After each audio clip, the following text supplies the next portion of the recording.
Welcome to Mental Health Mondays. We are so happy to be back with you guys. We took at least a month break, and so we're thrilled to be back with you. I'm Atonte Myers. I'm a licensed marriage and family therapist, and my co-host is Dr. Ricardo Whyte, and he is a psychiatrist. And so we are both happy to be here with you. And good to see you, Dr. Whyte. Welcome. Good to see you as well, Sister Atonte. It's been a long time. It's been a long time. And you know what? You're going to have the treat of welcoming everyone tonight because, this is the gift of being nearsighted, right? So I monitor my computer monitor screen that I use. It's further away from me, so I cannot clearly see the names or where they're viewing from. I'm going to give you the honor of being able to do that tonight. Well, you know one name that you can bank on, yeah, so you can welcome that name. Actually, I can make out Clint. I see Clint's name. I don't welcome Clint. Yes, welcome Clint. So yes, please let us know where you're viewing from, and if this is your first time to Mental Health Mondays, we want to know. And Dr. Whyte will say welcome to you. Absolutely. So welcome, Veronica. Yes, we can absolutely see you in the chat. So despite, as you said, the wackiness of your phone, we can see you in the chat. So welcome, Veronica. Let's see anybody else. We're so excited to know where you're coming from. Let us know. Put a 1 in the chat if this is your first time, because of course we love to know that as well. And of course we love our regulars too, like Clint, for example. My bro from Texas. Yeah. Yes, Longview, Texas. See, Clint, I don't even have to see that. I know it. It is ingrained in my mind. Longview, Texas. That's so funny. Yes, I'm actually seeing some of these. There's we got Annette from Castle Rock. Yes, absolutely. Oh, we have a 1. So I can't really see the name. Patricia Johnson. Patricia Johnson is giving us a 1. So welcome, Patricia. This is your first Mental Health Monday. Well, welcome. Yes, we're happy to have you. Welcome. Let us know where you're watching from or viewing from, Patricia. Okay, we got Veronica is from Washington State. That's awesome. That's awesome. There's another one. We have Nans Naga.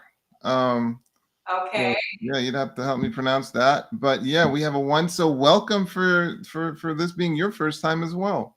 Yes, Nan, you'll have to tell us. New Zealand. She's from New Zealand. Welcome from New Zealand. I haven't been to your beautiful country, but we've been to Australia, but I've never been to New Zealand, and I've always wanted to go to New Zealand. And my husband got a speaking invitation, and they gave me one to tag along with him as well. So that might happen next year in February. So hopefully I can meet you in New Zealand. Absolutely. And then Veronica said she's from Castle Rock. Let's see, Patricia. Did Patricia say where she's from? Where did Patricia say? Yeah, she said Mount Vernon, New York. That's right. New York in the house. So I'm from Brooklyn now, Patricia. So always good to see a fellow New Yorker. Isn't Mount Vernon the Bronx though? Is that the Bronx? Is it? Because I've been to Mount Vernon. It's not the Bronx. I think you're right. If not the Bronx, pretty close to it, if I'm not mistaken. Yeah. Why don't you tell us, Patricia? Is Mount Vernon basically Bronx? Because I'm a Brooklynite. So. You know all about Brooklyn. Well, welcome to everyone. We're happy to see you guys. Yeah, this totally. is a great time to share this link on your social media. We are going to be talking about Dr. Whyte's new book and his co-author as well, Dr. Welzonia, and it's called Killing Burnout. Hopefully you guys can see that. Absolutely. Killing Burnout. And how to deal with stress in a healthy way. There's lots of topics in here, but there's so many things we're going to cover this evening that I know is going to be a blessing to so many of you. So definitely share the link right now, because how many people do you know that are dealing with stress and are burned out? Totally. Like we all know it. We all know someone who can get that information. Go ahead. When was the last time you asked somebody, how they're doing, and they didn't say, "I'm busy"? They don't say like, oh, I haven't been doing anything. They're just like, oh, life. The new thing is people will say life is lifing. That's a new thing. Well, at least that's what the young people say that I'm around. That life is doing life things, making you busy. They never say like, oh yeah, there's been nothing going on. Everything is just whatever. Like you don't. If you hear that, it's extremely rare. So yes, Absolutely. everybody. No, absolutely. And so that's why we wrote the book. You know, we were talking about the process that led us to end up here. And I was mentioning to you that this has been at least maybe a 10-year journey. But in just like getting the concepts, but then initially we had packaged it as, you know, like killing suicide. And it was my partner that said, you know, what about burnout?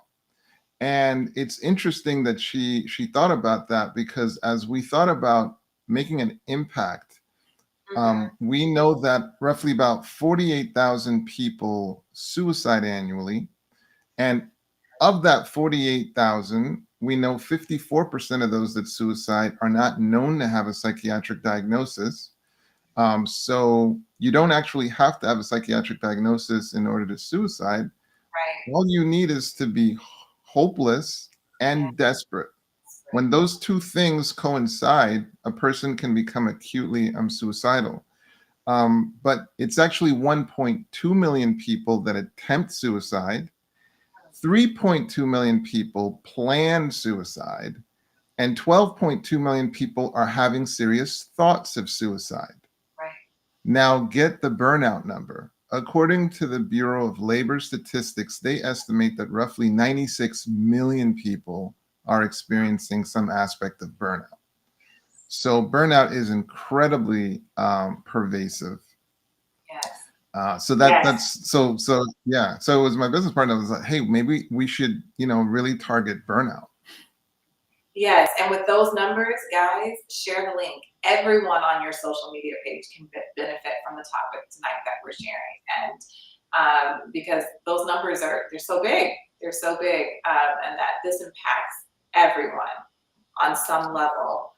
And we're gonna dive into some of the things the book is talking about. I love the cover. I love the cover. Oh, thank you. It represents what a person feels like when, like, inside when they are feeling burnout. Well, and what's really interesting is their face might look totally normal, you know, but this is the internal experience. That is the internal experience of just being consumed. Right. So we were really excited when we identified that image. Well, I'm glad that you guys came together to make this book. But in part one of your book, the very first thing that you talk about is burnout. And so maybe some people don't, I think it's very probable that there's people out there that have burnout, and because they think it's just regular life, they don't even know that that's really what it is, what burnout. So if we can define what that looks like, or does it look different for everyone? Absolutely. So we'll have to go back in time to 1974, and that's where we encounter Herbert Freudenberger. You were born then? Yeah. That's funny. You got me by 1 year, because I'm 1975.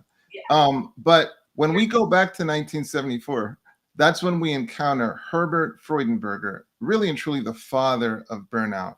And he was conducting studies identifying a high rate of burnout in service providers like healthcare professionals. And so he's who coined that term. And basically, he was defining burnout as, you know, the stress that a person encounters as they're trying to perform under stressful conditions with diminishing resources. Well, fast forward to, I believe it was like 2001, where we get Dr. Christina Maslach, who then evolved the concept of burnout, and she identified 3 features. So the first feature, and before I tell you that, I'll tell you something interesting about Dr. Maslach. Dr. Maslach is famous in addition to her research and including burnout, Mhm. we all are familiar with the Stanford prison experiment, right? Well, the principal investigator of the Stanford prison experiment was actually accosted by Dr. Christina Maslach, and she was like, "You have to stop this. This isn't right." And basically, she had issues with it, and she confronted him. Well, don't you know she's married to him today? It's interesting. So that's just an interesting aside. Okay. That's just an interesting aside. But the bottom line is she evolved the concept of burnout. And so she talked about there being three features of burnout. The first of which is emotional exhaustion. Mm. And who can't identify with that? Like an exhaustion that kind of creeps into the bones to where emotionally you just feel spent. You can't take another thing. The second feature that she highlighted was cynicism. Like, and who hasn't encountered that when you're like at work and there's some people who like everything is just negative, even if you try to do something nice, they just experience it as, well, this is just part of your exploitation of me. Right. So you just overcome by a type of cynicism. And then the third feature that she talked about is just this sense of not having any accomplishment.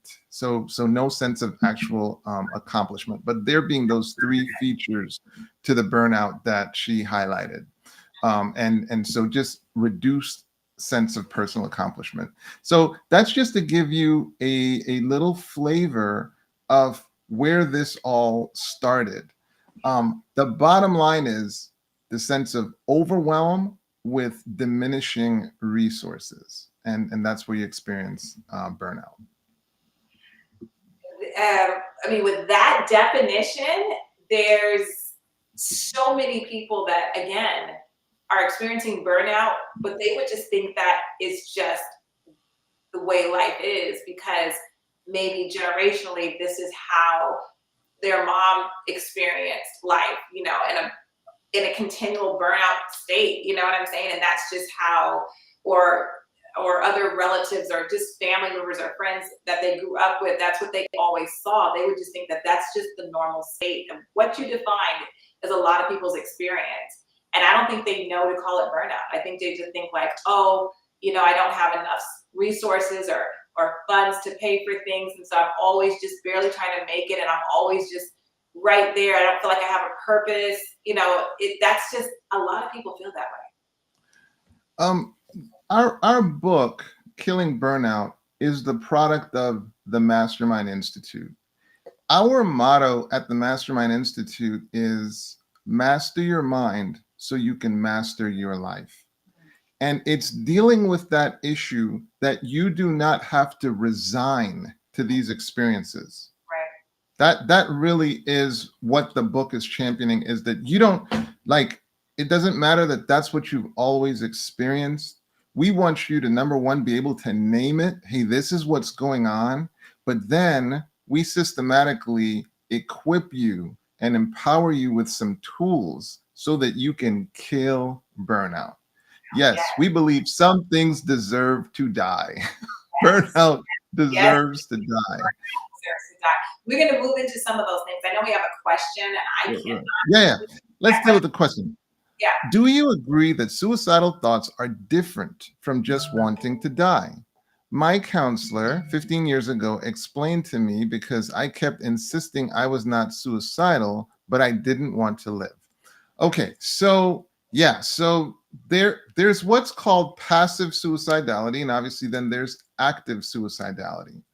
And passive suicidality can have to do with that having thoughts of dying and being kind of preoccupied with dying, and contrast that to a person having active plans of ending their life. Right. Okay, so yes, you can definitely get a difference, in those two people.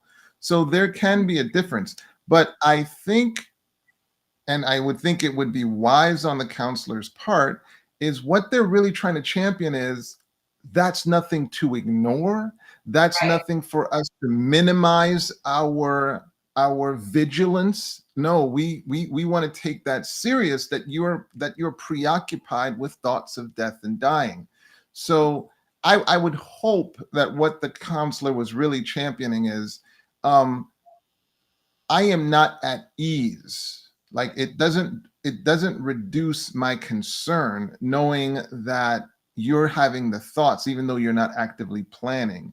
The goal is, what strategic interventions can we put in place to get you from that space where you are having these constant thoughts of dying? So yeah. So even though there is a difference, there should still be concern. Veronica. Right. Thank you for that question. No, that was a great question.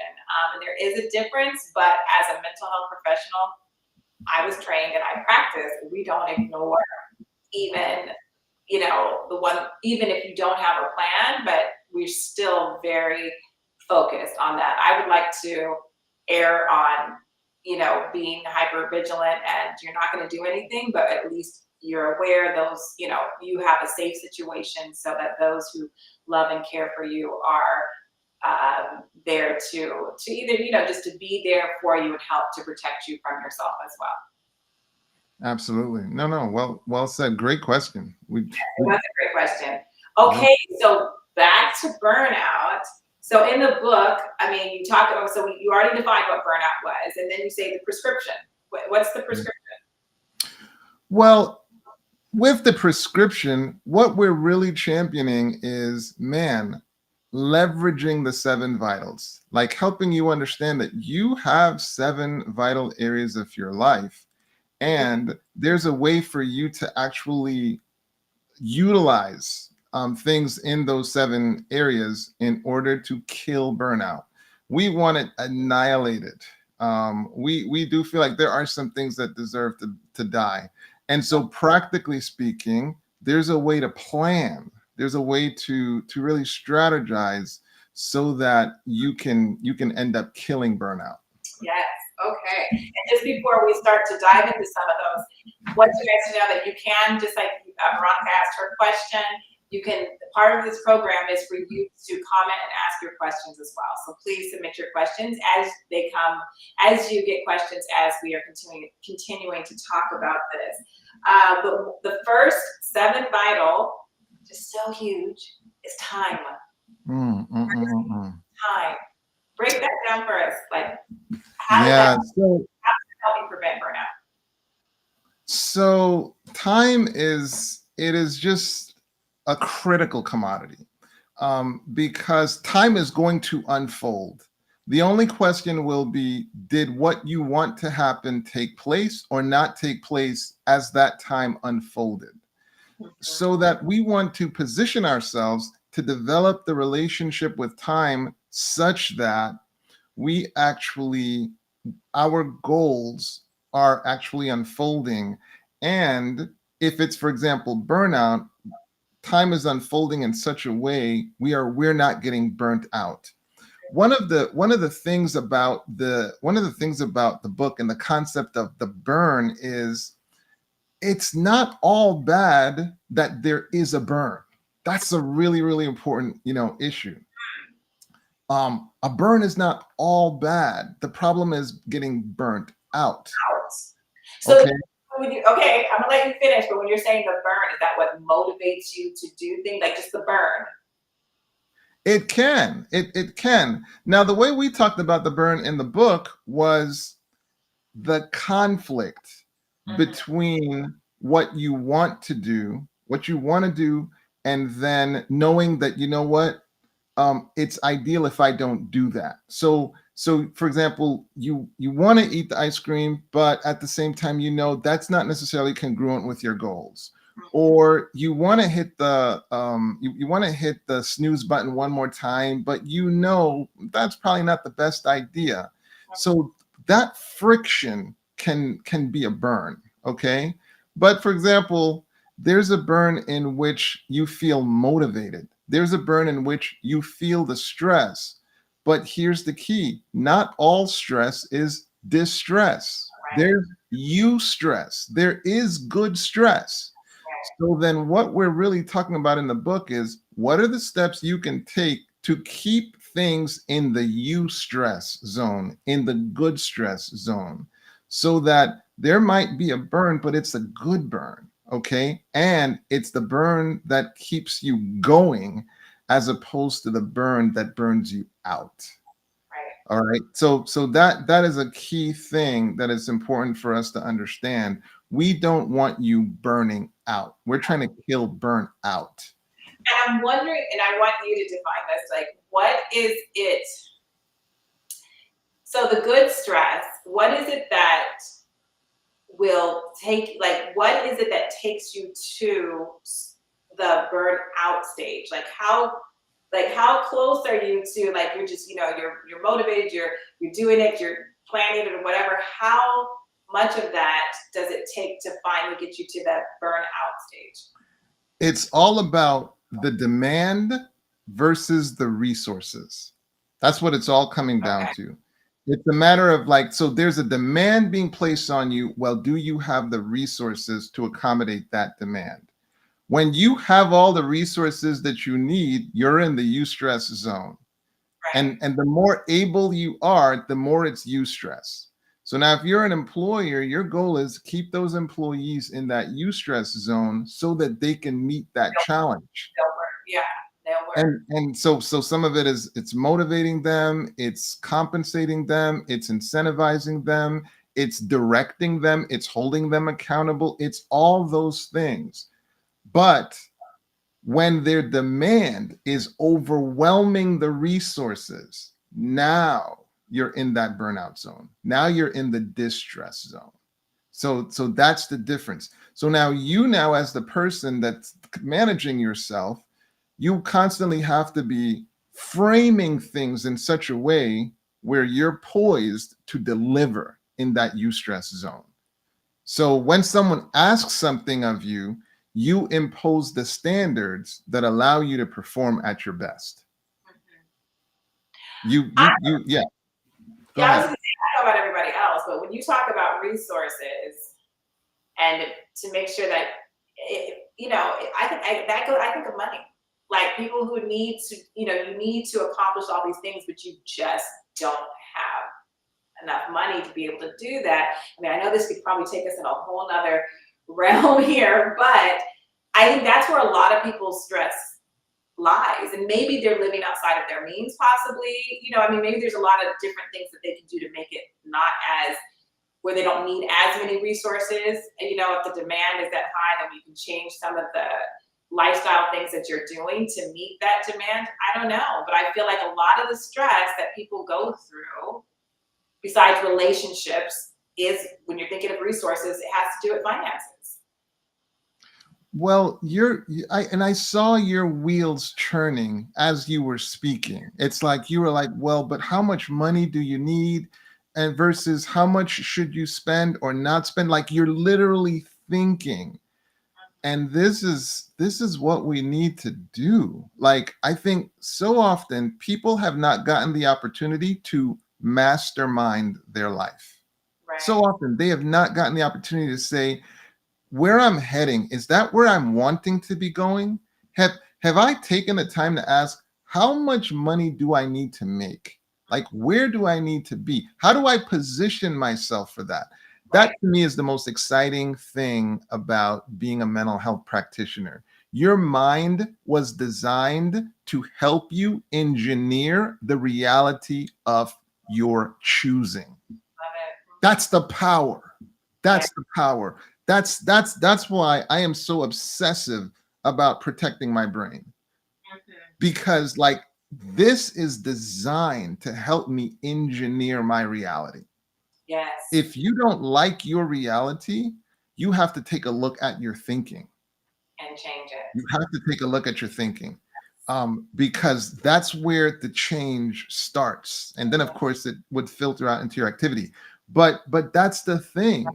The goal is to position yourself with the resources so that you can stay in eustress. While you're not trying to overwhelm yourself, some stimulation is mandatory. It's mandatory. Because it motivates you. It makes you move. It makes you live. It's like a sign of life. It's like a sign of life. Like you do have to have some eustress. So there are people who, like, for example, they might retire and then have no idea, well, what do I do now? Because you're no longer even in eustress. Like you might have just went from distress to no stress. Some stress is wonderful because it forces you to live. Your brain loves challenges. It just doesn't like to be overwhelmed. Right. So this is the key thing that you want to be aware of. But that's the purpose of your mind, to engineer the reality of your choosing. That's when life is just, oh my goodness. Yes. I think we have a question. Oh, yeah. Sorry about that, Howard. And clearly we're passionate about this topic. Yes. How gradual or quick is the onset of feeling burnout? So as you think about what's the population of the United States right now, maybe about 330 million, something like that. So you can just see the numerous possibilities that can occur. And so, Howard, it can definitely vary whether it's going to be gradual or quick. But the thing to be picturing in your mind is demand versus resources to meet the demand.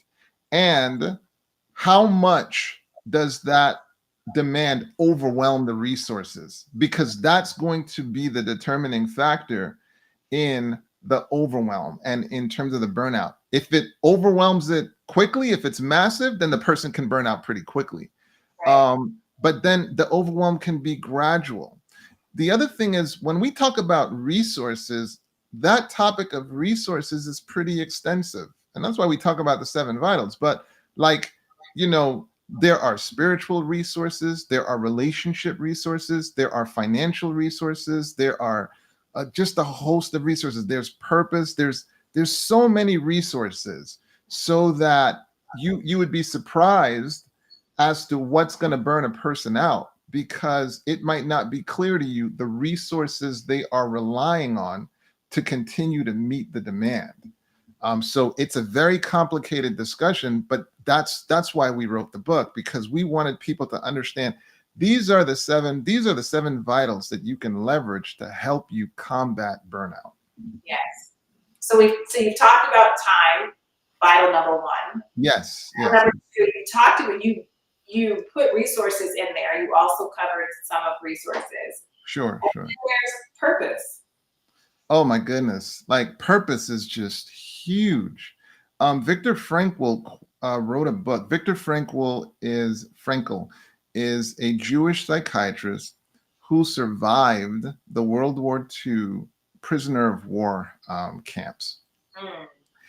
And he wrote a book. The experience led him to a form of therapy called logotherapy, if I'm not mistaken. And it was really organized around the importance of purpose, like purpose just being huge. In fact, he wrote the book, Man's Search for Meaning, highlighting how important meaning was. And one of the crucial quotes, he quotes Nietzsche as saying, "A man who has a why can get through any how. If you have a reason, you can survive just about any season." So purpose is just huge. And in fact, Sister Atonte, you and I both know that when people lose a sense of purpose, it skyrockets the risk of self-harm. Yes. That's huge. So we talk about 3 dimensions of your purpose. And we actually do a workshop, around the 3 dimensions of purpose. And so we, of course, will, for your listening viewers, we're going to run you through what those 3 dimensions of your purpose is. So the first dimension of your purpose is your path. And it can be so rich to look back and see some of the defining moments in your path. I mean, it can just be so rich to do that. Sometimes if you're facing a challenge, you just need to go back and rehearse your victories. Go back and rehearse the victories. Go back and rehearse what you've been through. Go back in reverse, and for the Christian audience, rehearse how God has led you. Right. Okay, but looking at some of the, I just want to say this, and that's very powerful. That's what started my prayer journaling back in like, I think 2017.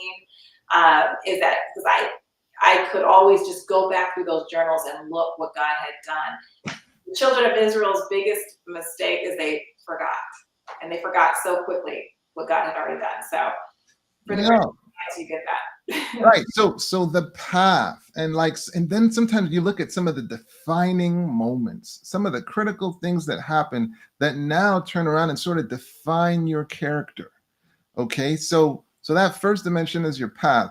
Now, what'll happen, friends, is we can end up being so busy we don't take the time to rehearse those critical and defining moments. So we have this phenomenal workshop where we take the time to do it in a very, very elegant way. So that's the first dimension. The next dimension is talent.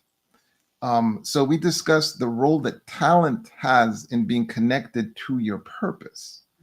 Because when you reflect and you assess, you start to see that we all have a talent. We all have something we have a natural affinity for. Right. And you'll notice that when you put, what's that? A gift. Like some The people, gift. some people are just gifted in certain areas. Like, I'm just always blown away. Like our son, our only son, I feel like he was born understanding tech things. Like his mind just has always gone there, and he did computer science in school, and he's an IT person now, but it just comes like naturally to him, where my mind does not go there at all. But he was naturally always gifted with that. It's a gift. So just has the aptitude. But that said, what's paired with that is a responsibility. Yes. A responsibility to distill that aptitude, that talent into skill. Into skill. Yeah. And I understand what you're saying in terms of honoring the reality that a person has been endowed with that gift. Right. But say, for example, but at this point, he's not talented, he's skilled. Yeah. He's skilled. He's taken the time to hone those talents. Right. And now if I were to consult him, he would be professional. He would have a system. He would be able to deal with challenges, because it's to underscore the reality that you have a responsibility to distill your talents into skill. Yes, yes. And here's why that's so important. Here's why that's so critical. Because I'm gonna share with you that a lot of you are dealing with pain, emotional pain, some of which would be relieved as you delivered your gift, as you delivered your talent, as you hone it, and as you deliver it, and as you see its impact. It could play a profound role in healing some of your pain. Yes. And so that's an important connection to your purpose. Yes. Before we move forward, we have a question. Yes. Have any Ayana questions? asks, Before you answer the question, because I can't see some things, even though I can't see everything, but I can see some people's questions. They're saying, I need this book. So we're definitely going to give it at the end, but I want to give it right now. Where can they order this book? Absolutely. Our executive producer was kind enough to put in the chat some of the resources that accompany the book. One of those is, and let's see if she's going to feature it. Let's see. Let's see, show. There it goes. Yeah. Okay. So one of the things that we're doing to support the book is we have a free Facebook group. And so what you can do is go to the Facebook group, join the Facebook group, grab a copy of the book, because we will be highlighting different parts of the book. And this is designed to enrich your experience with the book. But we are also including a link to Amazon. where you can click on that link and it'll take you right to Amazon. But also, if you just type in Amazon "Killing Burnout: Mastering the Art of Resilience," the book will pop right up. The title is pretty, at least the cover of the book, it's pretty unmissable. So you can grab it there. And then we have an email where if you're going to be ordering more than 20 books, I think, yeah, more. If you're going to be ordering more than 20 books, we might even go down to 10. We can give you a bulk order rate. That would be actually pretty substantial. So that's info@themastermindinstitute.com. The blessing of Amazon. You just have to go and you can click on that link, or you can just type in Amazon on the search for Killing Burnout, and the book is going to pop up. So for all of you who are, I saw several that said, I must have this book, I need this book. So definitely go get this book. All right, let's go back to that question. Okay. Okay. And for you Mac Daddies, for you Apple lovers, we are on Apple as well. That's the only link I didn't really remember to put, but we are on Apple. If you like digital copies, we're on iBooks, so we're there as well. Mac Daddies, that was funny. that has a. Well, you know, we're talking about Mac. But I get it. I get it. Go ahead. Mac, yeah. You hang out with young people, so I know you get that. I hang out with young people, but I also knew that from my younger years. Okay, it says, how do you help someone deal with feeling overwhelmed? Well, that's really what we're talking. I want to let the cat out of the bag if I haven't already. When you understand your 7 vitals basically serve as a toolkit for you to say, okay, well, I'm going to use this vital, I'm going to use this vital, I'm going to use this vital. The proper deployment of your vitals helps you to kill burnout. It helps you to deal with overwhelm. And I'm going to let me give you an example, because we were talking about purpose, right? So for example, Sister Atonte right now might say, hey, I am super, super, super tired, super tired. I'm like, and are you even going out this evening? Like, look, I don't even have energy to go out this evening. And then I said to Sister Atonte, your daughter Genesis has a flat and she's on the side of the road. Oh, so I would give me some energy. I don't know if that's where you were going, but I just, okay, I would give you. Do you have all the energy you need to fly out of your house and get down there to where she is? All of it. All of it. She didn't drink anything. She didn't take a supplement. She didn't, but you know what? She now has a why. Mm-hmm. A purpose. She now has a purpose. Gotcha. Mm-hmm. Okay? That can be a tool. So sometimes with the overwhelm, you may have lost sight of your purpose. I'm not saying that's a guarantee, but sometimes you just need clarity. I'm sorry, why am I doing this again? Oh, that's right. This is for financial independence. Oh, that's right. Nobody after me in my generation will experience this ever again. Oh, okay. Now I remember. I'm not doing this for humans. I'm doing this unto God. Oh, okay. Okay. Now I'm clear. Mm-hmm. Go ahead. Well, I was just going to say another way to reestablish you in your purpose and to help you to get your why, and I don't know if you talk about this in your book, is practicing gratitude, because that helps to remind you, this is why I'm doing this. You know, really, I'll be honest, sometimes I have my private practice and I also work at Open University as a mental health counselor there. So sometimes I get a little overwhelmed. But then every day I have a section in my prayer journal where it starts with gratitude. So that helps me to remember, okay, I'm doing this for these young adults. I care about these young adults. I want them to have a good mental health start to their adult life. So I'm here to help them. So, you know, it's like that helps to remind me gratitude. Let's just deal with this gratitude thing, for example, for a little bit. Like, do you understand the investment allowing us to enjoy what we are experiencing right this instant? I'm talking about from the suit that I'm wearing to the shirt to the chair that I'm sitting in, to the temperature, to the home, to the technology that is that is broadcasting this to. Do you understand like the scores, just the thousands, even the millions of people that make your experience possible? I mean, from the time you wake up in the morning, like for your eyes to see, some of you have contact lenses, some of you have glasses, that from the sheet that's covering you, from the temperature of the room, from the bed that you're lying in, do you understand? It's like thousands of people. Are you traveling somewhere? Who worked on the roads? Who provided the car? Who made the gas? I mean, like, there is so much for you to be thankful for. Yeah. When There is so much. If you're flying on a Boeing-made airplane, you're thankful that the best floor doesn't blow up. I am just joking. You need to stop. You need to stop. I don't think I'm joking. The airline industry, that's where it's like, I'm sorry, 1 million flights, 1 million perfect flights. Yeah.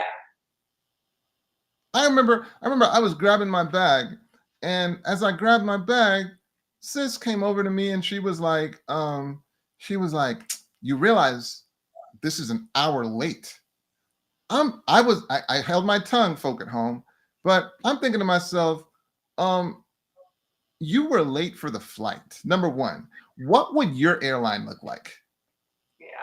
What would your airline look like? It's like sometimes, of course, we get frustrated, like the DMV or something like that. What would your system look like to accommodate all the cars and vehicles in your state? Guys, we have tons of stuff to be thankful for. Yes, we do. We really do. We really do. On that note, I think we have another question. Yeah. There you go. Is it common to feel burnout more often than not? Is it common to feel burnout more often than not? Man, a backup question to that would be awesome. Is it common to feel? Okay. So I think, Bree, if a person is feeling burnout a lot, that could be a sign that you need some support. That could be a sign that you need some support. Because it could be a sign that your resources are getting overwhelmed and getting overwhelmed pretty frequently. So that's worth taking a look at. Okay, well, hey, what is going on? What's going on? Is there a problem with how I'm using my resources, or do I just have insufficient resources? So it's time to now pull back and be like, okay, how do I get myself out of this state? Because Bree, I'm with you in terms of being like, this is not normal, or at least this is not how it should be. So that I think the whole point of the Mastermind Institute, we love creating masterminds, and the goal is you master your mind because your goal is to master your life. We want you to have we want you to have lives where you're ending up where you're wanting to end up. We want you to get to places where you've engineered that. That's the point of your brain, engineering your reality. And I'm not saying it's easy. It's actually hard, but my goodness, that's the struggle we should be engaged in. Right. No, yes. Okay. I'm torn right here because there's so many questions and there's so much further to go. And there's 11 minutes left. And I'm like, you know what? I'm not going to speed through this. I think we should, I think we should do a part 2. It definitely needs a part. I love it. I was going to run through relationships, but stay here, answer these questions, and absolutely start with relationships. Go ahead. Ron Mel said, what's the difference between talent and skill? What's the difference between talent and skill?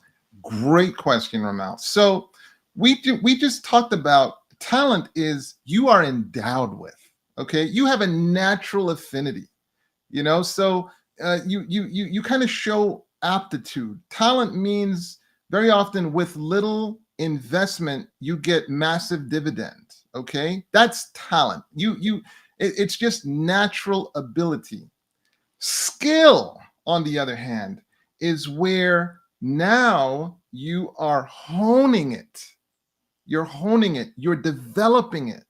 you are equipping it with the ability to be able to shine even in the context of hardship. See, that's the difference between someone who's just talented versus a person who's actually skilled. The talented person can have some amazing outcomes. The skilled person gets amazing outcomes even in the context of hardship. That's the power of skill. Skill is almost like featured on the platform of difficulty and surprise and things not going well. That's when you see the real master emerge. When it's, man, I don't know how we're going to do this, but they've honed it to the point where you can expect it on demand. Talent, you can't expect on demand. Right. Talent is not necessarily endowed with discipline. Skill, on the other hand, skill is born from discipline. And in fact, there's what's called deliberate practice. Deliberate practice. So there are 4 tenets of deliberate practice. It's deliberate practice that gives birth to skill. Okay? Talent, on the other hand, you can just be born with talent. That's why it's actually offensive to say to a person, man, you're so talented. 9 out of 10 of the people who are having amazing outcomes have taken the time to distill their talent into skill. It's no longer just talent. Now it's skill. Does that make sense? I hope that's helpful right now. Yeah, I hope that sounded clear to me, but yeah, I hope that was helpful. If there's a few more questions, we have time to take a few more questions, and then we want to tell you where to get the book. And then we're going to let you know how we're coming back next week to continue this conversation. Absolutely. It's definitely a lot of interest. And please share this on your social media. Invite your friends to watch this program, because when it's over, they'll be able to watch it, and let them know that there's going to be part 2 next week, so that they can bring their questions and learn here as well. So, absolutely. Yeah, is another question? Maybe there's some more questions.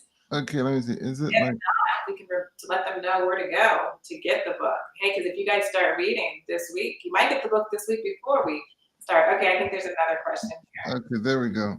All right, my question is, sometimes I feel overwhelmed or burn out with duties, and then I read, be not weary in well-doing.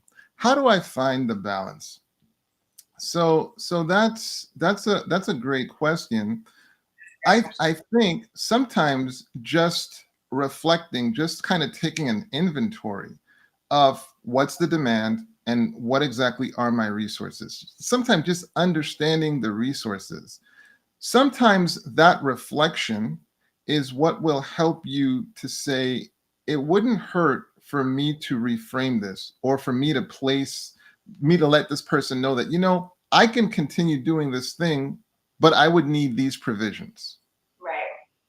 If you're feeling like you're providing it, but you're getting burnt out, sometimes you might need to reframe it in such a way where you can deliver at the level that you want to, and maybe that person wants you as well. Those are some of the, and I'm not saying that that's always an easy thing, but that's the beauty of the brain. That's what you would want to try to engineer. And what can happen, Annette, is sometimes we don't pause to make that reflection and recognize what exactly is going on. And it's when we don't do that we end up at times putting ourselves at risk for burnout, because we don't even understand what's going on. So our resources are being used in a way where we didn't even anticipate for them to be used. Rather than if we paused, took an inventory of what's being requested, understanding what is your resource, and making sure the match is taking place to where you can actually function at the level that you're really wanting to function at. And understanding that is so important, because once you understand that, you can know, do I need to set a boundary so that I'm not doing too much? Because a lot of times you become overwhelmed. I think that was from Annette, her question, because you're not setting a boundary and you're not knowing how to say the beautiful no. The beautiful, you remember that. Oh yes, I quoted that on a program I was on the other day, but I did give you credit.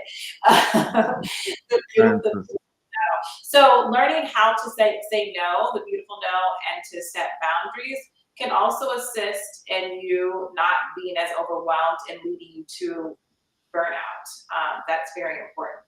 But when you consider the things that you just said, like consider the resources, consider the request, then you have to evaluate that situation. So yeah, that's huge. That's huge. Okay, now to Elroy's question, does burnout, and I would just say, can burnout cause anxiety and depression? Absolutely. Absolutely. Absolutely. Absolutely. Absolutely. Yeah. So just as you think about if you put a person in a state of overwhelm, so Sister Tante, I'm sure you're familiar with those studies where they talked about the learned helplessness model, where they just kept shocking and shocking and shocking and shocking the animal to where it just stops even moving. It just stops fighting because it's learned helplessness. Like it's pointless. And part of burnout is that feeling of just you're overwhelmed and it's just, hey, what do I do? And obviously inherent with a sense of overwhelm is you feel anxious. Who feels calm when they're overwhelmed? You know, that certainly isn't natural, except of course somebody who's incredibly prepared. You know, like you take a person who's a master in their craft, a lot of times they figured out how to get to a state of calm even in the midst of the duress. But that's not the typical thing. So that's why you want to be adequately prepared. I hate that we are so biased towards sports analogies, but Kobe Bryant would talk about how, you know, he often wasn't stressed in those high pressure situations because of his preparation. Say, He'd done it 1,000 times before. So what is doing it one more time? Steph, it's like they've What's done it that? so. Same thing with Steph Curry. I mean, they've done it so many times that it was just like muscle memory, and that I can do this. And we're going back to Kobe. He put so much time in. He was there early in the morning at the gym before the other players or teammates get to the gym, and they were like, "Wow, you've already been here 3 hours." That's why I don't want to insult these skilled people by just saying you're talented. I was watching an interview of Peyton Manning being interviewed, and he talked about how they would practice snapping the football wet, you know? And so, and some of his players would be like, hey, why are we doing this? We're going to play under a dome, so there's no chance of elements. Well, don't you know they were in a Super Bowl where it was the weather was very inclement. And Peyton said for his team, they did not fumble any snaps, while the other team fumbled 4 times. Now, here's the interesting thing. If you're watching that game, you're just noticing that they're not dropping the ball. You don't realize they were prepared to not drop the ball. And the point that we need to take home is the power of preparation, and preparation being one of the ways that you can kill burnout. You know, so how do you use your time so that you're prepared, so that that preparation now makes that eustress? Most people looking at these high stakes situations, they would say it by its very nature is overwhelming. But when you're prepared, you've moved it out of that distress zone. And that's what we're championing. I have so much to say to this. It's beautiful. This conversation has been wonderful, but I'm going to save it for next week because you stirred some stuff up in my mind. But yes, I want to let our viewing audience know how to get the book again. Absolutely. Absolutely. Yeah. And please join us next week for part 2. Share this link on your social media with everyone you know, because everybody can benefit from this.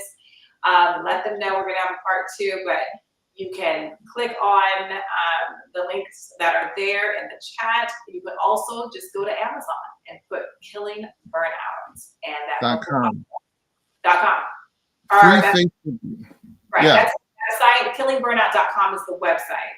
And then if they want to order the book, they can just put Killing Burnout in Amazon search engine, and it will pop up. Interestingly enough, if you go to killingburnout.com, it'll pop up. The link to the book will actually pop up. So Okay. so that's one easy way to get it, as well. But we had the link to the Facebook group as well. So that's nice. That's free.